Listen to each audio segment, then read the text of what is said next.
صبر بھی کم ہوتا ہے، حوصلہ بھی کم ہوتا ہے، اللہ نے انہیں عقل بھی کم دی ہوتی ہے، اس کی حکمت کا تقاضا ہے۔ اور پھر جو بی بی امیر ہو وہ کبھی غریب ہو جائے تو اس کے لیے جینا مشکل ہو جاتا ہے۔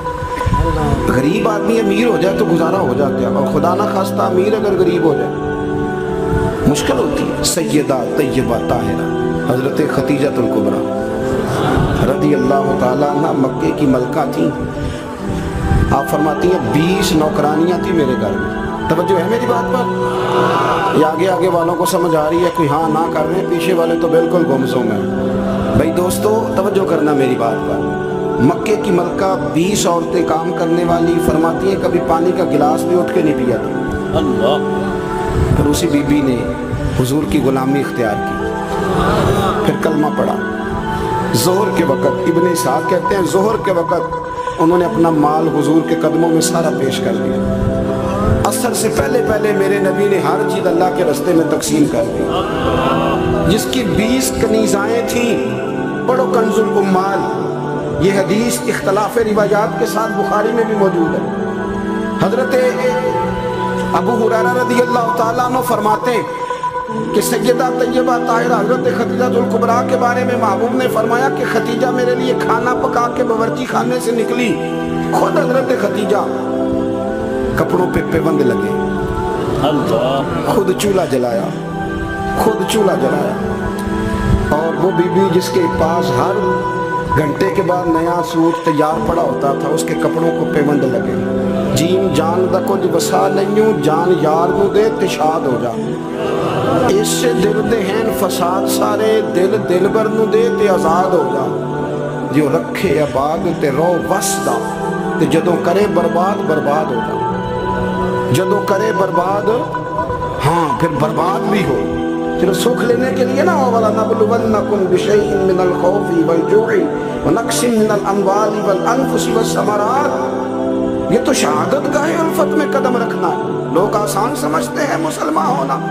حضرت خدیجہ کھانا پکا کے نکلی، کپڑوں پہ پیوند لگے ہوئے، اور سادے سے برتن میں جب کھانا لے کے آئی نا، حضور کے سامنے کھانا رکھا تو اللہ کے رسول علیہ السلام غور سے سیدہ خدیجہ کو دیکھنے لگے، غور سے دیکھنے لگے۔ حضور کیا دیکھ رہے ہیں؟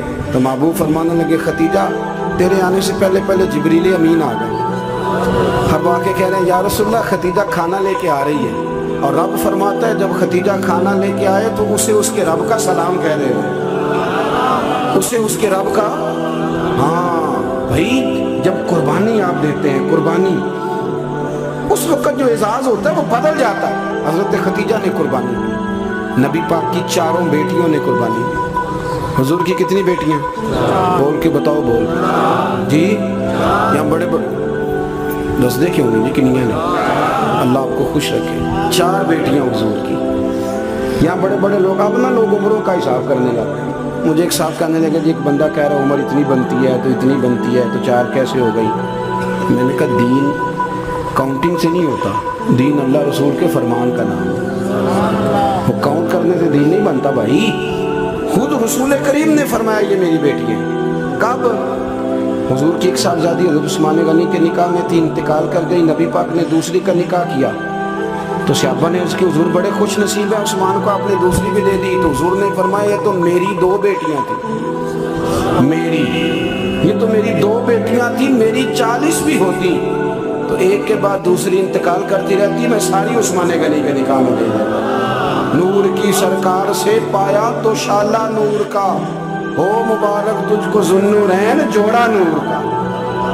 تو نبی کریم علیہ السلام کی 4 بیٹیوں نے، پتہ ہے آپ کو 2 بیٹیاں ابو لہب کے 2 بیٹوں سے بیائی گئی تھی۔ وہ جتنا لوگ بلیک میل کر سکتے ہیں نا، ایک تکلیف ہوتی ہے جسمانی، ایک نفسیاتی ہوتی ہے، کسی کو تنگ کرنا، اذیت دینا، بچوں کی طرف سے، ماں باپ کی طرف سے، وہ جو نفسیاتی تکلیف ہوتی ہے وہ آدمی کو بڑا کمزور کر دیتا۔ ابو لہب نے پیغام بھیجا کہ یا آپ دین کی تبلیغ چھوڑ دیں ورنہ بیٹیوں کو طلاق دے دی جائے گی۔ یہ جو دکھ ہوتے ہیں نا نفسیاتی ذہنی، یہ کرب ہوتے ہیں، یہ سہانے روح بنتے ہیں۔ ابھی نکاح ہوا تھا، رخصتی نہیں ہوئی تھی، یہاں آپ تبلیغ چھوڑیں طلاق دے دی جائے گی۔ میرے حبیب کریم نے فرمایا جو تیرا دل میں آئے کر، لیکن میں پیغام دین لے کے آیا ہوں تو یہ پیغام میں دیتا ہی رہوں۔ ان شہزادیوں نے قربانی دی، اصرار کیا ہو، قربانی دی، طلاقیں مل گئی۔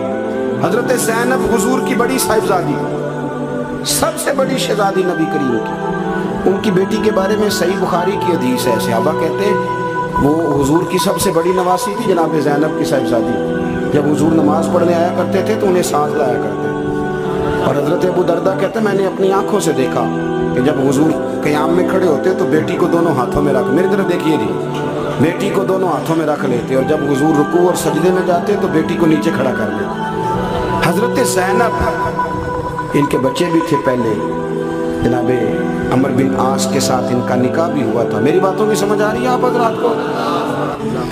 مجھے دوست کہہ رہے تھے ذرا تقریر لمبی کرنا، میں نے کہا لمبی تو میں کرتا ہی نہیں، خیر الکلام ما قل ودل۔ لمبی تقریر، اعلیٰ حضرت رحمۃ اللہ علیہ لکھا ہے کہ کسی بندے نے کسی کا وقت ضائع کیا تو اس نے بھی قیامت میں ہی ساتھ دینا۔ کوئی بات کھینچ کے کر لی جائے، کسی کو ذرا آگے لے جایا جائے، کسی کو پتہ نا ہمارا نعت کا کہتا ہے میں آخری شعر پڑھنے لگا تو میں کہنا ایک باری پڑھی جی، ایک شعر 17 باری پڑھیے تو آخری نہیں ہوتا۔ میں 2 شعر پڑھنے لگا، میں کہ دو باری پڑھی۔ اب ایک اور بیماری بھی لگی ہے، ایک جگہ میں حاضر تھا تو کہنے لگے حضرت صاحب میں تو انواج ایک نواں کلام سنانا ہے۔ میں کہ تو مہربانی کر کے مینوں کو پرانا ہی سنائیے، نویں بعد سوالے بھی کرنے پہنتے ہیں، پرانا سنا کو پیر میر علی شاہ صاحب کا سنا، اعلیٰ حضرت بریلوی کا سنا، مولانا حسن رضا کی کوئی بات سنا، یہ کیا بات ہے؟ آپ دام برسر مطلب جناب زینب گھوڑے پہ بیٹھی تھی، حبار بن اسود، حضرت زینب کے پیٹ میں بچہ تھا۔ ہمارے ہاں نا مکھی ماری جاتی ہے، حضور کے سارے خاندان نے قربانی دی ہے، سارے خاندان، توجہ رکھنا بات پر۔ جناب زینب کے جسم اطہر میں اولاد تھی، بچہ تھا۔ حبار بن اسود نے نا وہ بیٹھی تھی گھوڑے پہ تو نیزہ مارا، گھوڑے پر یا اونٹ پر، گھوڑے کو نیزہ مارا، گھوڑا تیز دوڑا، جناب زینب گھوڑے سے گر گئی، ان کے پیٹ میں بچہ تھا، ضائع ہو گیا۔ پھر وہ کافی دیر علیل رہی، اسی بیماری سے ان کا وصال ہوا، وہ شہید ہوئی۔ بڑی تکلیف ہوئی نبی کریم کو، بڑی تکلیف۔ فتح مکہ کے موقع پر نا حبار بن اسود کلمہ پڑھنے آیا۔ سیرت ابن حشام والے کہتے ہیں جب وہ آیا تو اس نے چہرے پہ کپڑا رکھا ہوا، نبی کریم علیہ السلام کی بارگاہ میں حاضر ہوا تو حاضر ہو کے نا عرض کرنے لگا یا رسول اللہ صلی اللہ علیہ وسلم کو بہت بڑا دشمن بھی آئے تو معاف کر دیتے ہو؟ حضور خاموش ہیں، گردن جھکی۔ پھر کہنے لگا بہت بڑا دشمن بھی آئے تو معاف کر دیتے ہو؟ حضور خاموش ہیں۔ تیسری دفعہ اس نے چہرے پہ نقاب ڈالا تھا نا، حضور بڑا دشمن بھی آئے کلمہ پڑھے تو معافی ہے؟ حضور نے چہرہ اٹھایا تو آنکھوں میں آنسو تھے۔ حضور فرمانے لگے حبار یہ چہرے سے کپڑا ہٹا، بیٹیاں بھولا نہیں کرتی، تو کلمہ پڑھ میں تجھے بھی معاف کرنے کو تیار۔ بیٹیاں بھولا نہیں کرتی، تو پڑھ کر پورے خاندان میں قربانی، پورے۔ حضرت سیدہ فاطمہ الزہرا سے کسی نے پوچھا تھا بی بی صاحبہ دین کے لیے سب سے پہلے آپ کو کب تکلیف اٹھانی پڑی؟ حضرت فاطمہ فرماتی میں چھوٹی سی تھی جب میری اماں وصال کر گئی، اور جب جناب ابو طالب وصال کر گئے تو مجھے کسی نے پہلے دن جب میں نے یہ تکلیف دیکھی اور صحیح کسی نے مجھے آ کے بتایا کہ فاطمہ نبی پاک علیہ السلام نا حرم کعبہ میں سجدے میں تھے، اونٹ کی اجڑی بڑی وزنی ہوتی ہے، حضور سجدے میں تھے، ابو جہل نے 2 لوگوں سے کہا تو انہوں نے اونٹ کی اجڑی لا کے نا نبی پاک کے سر پہ رکھ دی۔ حضور علیہ السلام ساری قوتوں کے مالک ہیں، لیکن بظاہر حضور سر اٹھاتے تو تکلیف ہوتی ہے۔ فاطمہ نہ ابو بکر صدیق مکے میں ہیں نہ مولا علی موجود، تو آپ چلیں گی؟ بی بی صاحبہ کہتی ہیں میں اس عمر میں چہرے پہ نقاب ڈال کے نکلی، اس عمر میں پہلے دن نکلی، اماں چلی گئی، پہلے دن میں نکلی، اور جب میں حرم کعبہ میں گئی تو میں نے لوگوں کو اپنے باپ پر معاذ اللہ ہنستے ہوئے دیکھا۔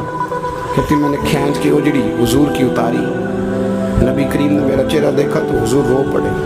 فاطمہ تو کیسے آئی؟ حضور مجھے اطلاع ملی۔ سیدہ پاک کہتی ہے میں نے حضور کو انگلی تھامی نبی پاک کی، اور میں حضور کو آب زمزم کے کنویں پہ لائی، نبی کریم بیٹھ گئے، میں نے پانی نکالا، حضور کی زلفوں کو دھویا، اور پھر میں نے کہا اللہ انہیں برباد کر دے جنہوں نے میرے بابا کو تکلیف دی ہے، انہیں برباد کر دے جنہوں تکلیف دی ہے میرے بابا۔ حضرت ابو ہریرہ فرمایا کرتے تھے جن کے لیے سیدہ نے اس دن دعا کی تھی وہ سارے بدر میں مارے گئے، سارے بدر میں قتل ہو. ایک ایک شخص نے تکلیف سہی صاحب, ایک ایک شخص. آپ کو پتہ ہے منافقوں نے سیدہ عائشہ صدیقہ پہ الزام لگا دیا تھا. جاگ رہے ہو؟ سیدہ طیبہ طاہرہ حضرت عائشہ صدیقہ رضی اللہ تعالی عنہا, حضور فرماتے ہیں عائشہ تیرے ساتھ نکاح سے پہلے جبریل تیری شکل مجھے دکھا کے گئے کہ محبوب رب اس کے ساتھ آپ کا نکاح کرے گا. اتنی پاک باز عورت, دین کا چوتھا حصہ حضرت عائشہ صدیقہ سے مروی ہے. حضرت عائشہ صدیقہ کی حدیث ہم نکال دیں, عورتوں کے مخصوص مسائل پر ہم قوم کو جو ہے وہ کسی طریقے سے قائل نہیں کر سکتے. ہم وہ پورا باب کو کیسے قوم کو دیں گے جو عورتوں سے متعلقہ ہے. لیکن آپ کو پتہ ہے منافقوں نے سیدہ عائشہ پہ الزام لگا دیا. الزام تو 1 منٹ لگتا ہے. کسی شاعر نے کہا تھا کہ مخلوق پتہ کیا کرتی ہے, کعبے کے اندر سے مٹی لے کے بت بنا کے اللہ کا شریک بنا دیتی ہے. اور وہ کہنے لگا تم اپنے الزام کو کیا الزام سمجھتے ہو؟ لوگ تو جناب مریم پہ بھی الزام لگا دیتے کہ تو یہ بچہ کہاں سے لے آئی ہے. کہنے لگا مخلوق تو فنکار ہے اس درجہ کے پل بھر میں, سنگے در کعبہ سے بھی اصنام تراشے. تم کون ہو, کیا چیز ہے داغ کبابی. لوگوں نے تو مریم پہ بھی الزام تراشے. حضرت عائشہ پر الزام لگا, اور آپ کو پتہ ہے کہ مہینہ بیمار نہیں حضرت عائشہ. نبی کریم کی آنکھوں میں اتنے آنسو آئے کہ مولا علی کہتے ہیں داڑھی پھٹ گئی نبی پاک.